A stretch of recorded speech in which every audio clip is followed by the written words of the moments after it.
They argued that there's just really insufficient grid capacity. You know, the Biden administration, we're already seeing some pretty stressed power grids, and the Biden administration has set goals to decarbonize the grid, and estimates for how much investment that will take in the next, couple years is already astronomical.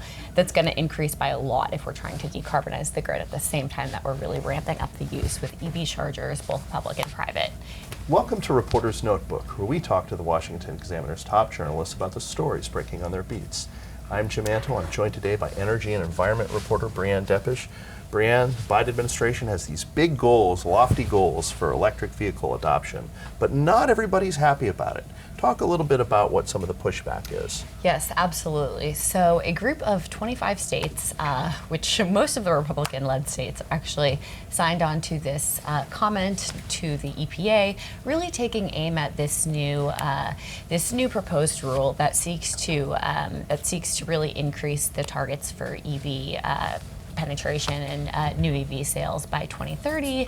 This would increase the target from 50%, which they had previously targeted, to 60% by 2030, and then beyond that, 67% new EV sales by 2032, which is a pretty rapid acceleration. Coming up before you know it. Yeah, exactly. It's just right around the corner. And in this comment, the states argued that not only do we not have the critical minerals or the supply chains in place, necessary to make this change so abruptly, but they were also arguing, that it would encourage our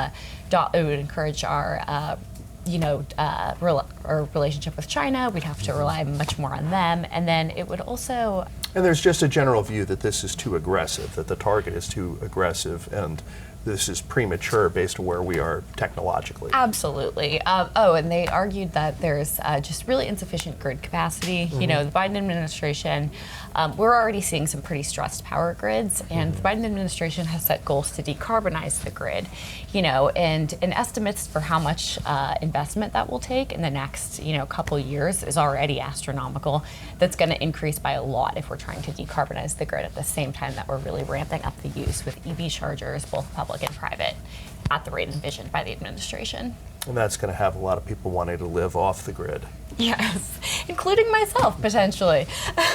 So in an energy fight that has united, I think, more Americans than sort of the disputes over electric vehicles has been the effort to kind of defund Russia's war machine as they're invading Ukraine. And a lot of that has had to do with oil and gas as an income source for Russia.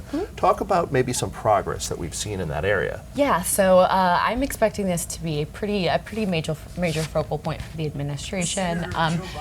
Really sort of a victory lap of sorts for its Russian price cap. About 6 months after implementation, it took force in December for the crude and February for the refined petroleum goods.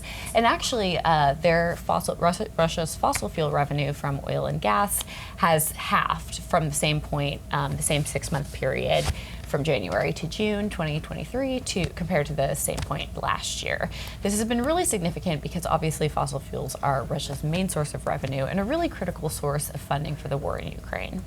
And the Biden administration has kind of taken a lead in trying to get this under control. They have. The G7 was the one that pushed for the oil price cap, and really that was an effort that was spearheaded by the Biden administration and by U.S. economists, really helped leading the charge for that. And they see that as a really critical source of depriving Putin's revenue. We also saw, this kind of comes in tandem with the announcement by Russia earlier this week that they would cut production alongside Saudi Arabia, or I should say they would cut supply that they're going to put on the market by 500,000 barrels a day through August, and perhaps even longer, depending on oil supply and how markets look.